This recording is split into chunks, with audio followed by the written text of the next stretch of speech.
Alright guys, welcome back to the channel. Welcome if you're new. Thank you for taking time out of your day to check the video out. We have more PlayStation news, rumors, and leaks to go over and cover here today, and we're starting once again with another interesting leak about the upcoming PlayStation handheld, which I guess we can kind of count as a PlayStation 6 device because apparently that's around the time it's going to launch. It seems like Sony's going to be doing like a family of devices around the PlayStation 6.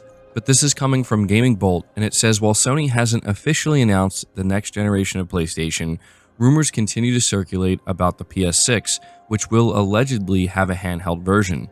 The PS5 Pro leaker Kepler L2 noted on NeoGAF that its SoC is 3 nanometers and 15 watts, but outlined even more about the rumored specifications last week. They noted the next OEM handheld APU lineup, if it happens at all, as AMD seems to be losing interest in this market, will be with their next gen lineup in 2029.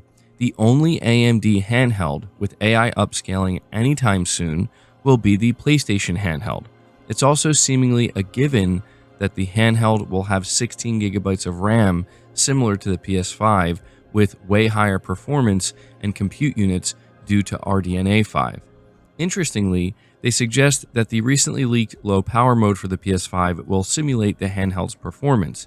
Since it only has a third of the console's memory bandwidth, it's pretty obvious that a mode that cuts bandwidth in half is meant to simulate the handheld.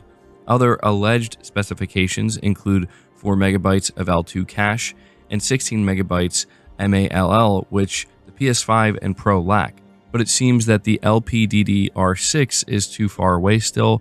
When asked if it was going to be RDNA 5 or RDNA 6, Kepler responded both are a fork of GFX 13, RDNA 5/UDNA/whatever AMD decides to call it.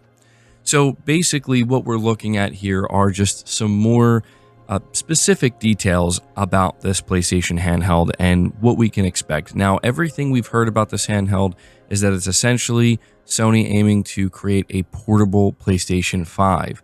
And, there's not really much talk about PlayStation 6 games, but I think it is worth keeping in mind that the overwhelming majority of games, at least for the first couple years of the PlayStation 6 being out on the market, will be cross-generation. So there's a decent chance they will be able to run on this handheld. And so, yeah, 16 gigabytes of RAM. It sounds like this thing is going to be kind of a beast, but with that, it's also probably going to be expensive too. So there you go. I will continue to keep you guys updated on anything we hear about this handheld. But speaking of next-gen consoles, we are now shifting gears and talking about the next-generation Xbox. I have a report here from Push Square, and it says, in a strange out-of-nowhere announcement, Xbox has effectively announced its next-generation console. The confirmation comes courtesy of a video hosted by boss Sarah Bond, in which she announced a strategic multi-year agreement with computer chip manufacturer AMD.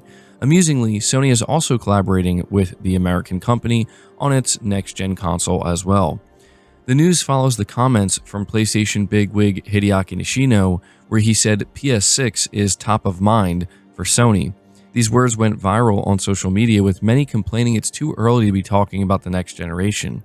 We don't expect Microsoft's announcement to attract the same amount of ire. But the real headline here is that Xbox is effectively confirming its next-gen console will be a PC in various form factors.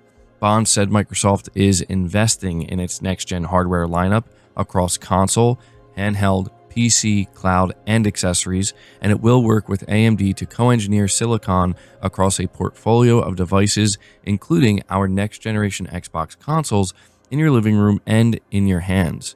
She said that the next Microsoft console will not be locked to a single storefront, suggesting you'll be able to run the likes of Steam, Epic Game Store, GOG, and others on it without compromise. Bond also mentioned that Xbox is working closely with the Windows team, further suggesting these new devices will effectively be PCs. Of course, all of this presents more questions than answers. The console paradigm has forever been built around the business model that hardware is subsidized so that manufacturers can lock you into their ecosystems and then make money on software and subscription sales. If Microsoft intends to allow players to bypass their ecosystem entirely, then is it going to be able to match Sony's subsidized hardware costs? And what does this mean for its subscription services like Game Pass Core, which is currently required to play online? It also raises the existential question for Sony: if it continues to ship PlayStation Studios titles on Steam, then won't they technically be playable on the next generation Xbox? This is a question that has already been posed by the ROG Xbox Ally X, and the answer for that, at least right now, is yes. On the flip side, if developers are already committed to releasing PC versions of their titles, will they have the incentive to optimize specifically for Xbox as well? After all, the lines seem destined to be blurred between the two. With the next-gen hardware still several years away, there's plenty of time for these questions to be answered, of course. So yeah, we have all these different rumors and leaks circulating around Sony's next-gen plans with the PS6 and their handheld PlayStation. But when it comes to the Microsoft side of things, Microsoft is just flat out beginning to talk about it. And yeah, I do want to kind of highlight that when you talk about a next-generation PlayStation, people seem to kind of freak out a little bit, making it seem like it's way too soon. But when Microsoft talks about it, it's like, I don't know, people are excited. It's kind of interesting to observe.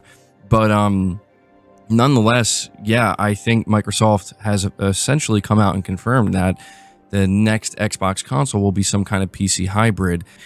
I think this is, them sending the signal that we're not trying to heavily compete with PlayStation anymore.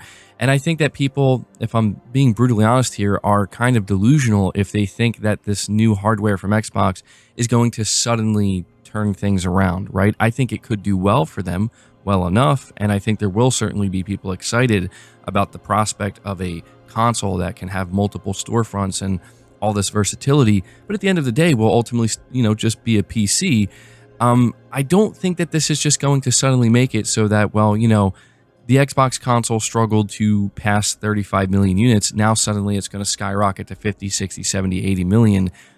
I just don't think that's going to happen. Meanwhile, when you look at the PlayStation side of things, I don't know that the PlayStation 6 is going to do as well as the PS5 or even the PS4, but as of right now, the momentum is not necessarily slowing down. We have to wait to see what the price is going to be, whether Sony's going to have exclusives or not, and there, still are too many questions that remain unanswered. I don't think anything Sony's doing poses a threat to Microsoft, because Microsoft already made it clear that, yeah, okay, you guys, you win the console war, right? You and Nintendo, you guys have at it. We're just going to kind of do our own thing over here.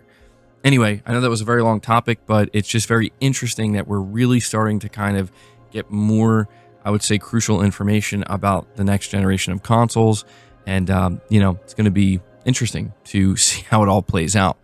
But moving on to the final topic of the video, we're talking about how a PlayStation 5 exclusive was apparently quietly delayed to 2026. And the reason for this is actually, I think, something that people are going to be excited about. So this is coming from PlayStation Lifestyle. They say there seems to have been a lot of delays for various first-party PS5 projects. The latest supposedly impacts a previously rumored PS5 game many PlayStation fans are eager to see in action. According to Giant Bomb's Jeff Grubb, the previously rumored Greek God of War game for the PS5 has been pushed to 2026. I have Marathon and the unannounced new God of War Greek project, which I heard was pushed into 2026 as well. Rumors about the Greek God of War project have been swirling quite a bit this year. Back in January of this year, fans began speculating that the next iteration of the beloved PlayStation series would be heading to Egypt. However, known insider Tom Henderson claimed it would be set in Greece, which Jeff Grubb has since corroborated. In terms of this new God of War game, it's rumored to be a spin-off. Specifically, it was supposedly a 2.5D Metroidvania and features Kratos before he becomes a god. It is also claimed that Deimos would return, his brother. Of course, we have to take everything with a grain of salt here, but there was apparently another insider over, I believe on the Reset Era forums, who claims that the reason for this game's delay is because they wanted to add voice acting, and the reason why it was maybe not going to have voice acting originally was due to the SAG-AFTRA strikes. But as we know, that seemingly is coming to an end as agreements are met, and things are kind of working out, which is good with the voice actors.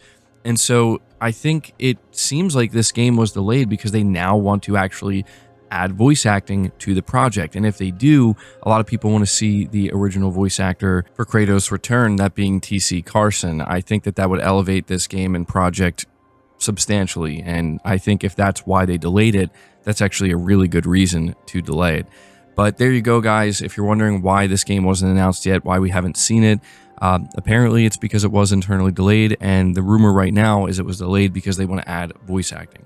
But guys, that's going to do it for the video. I hope you enjoyed it. I hope you found it informative. If you did, be sure to leave it a like, subscribe to the channel if you're new, hit the bell notification icon, and feel free to share this video out on top of all that. But until next time, guys, take care.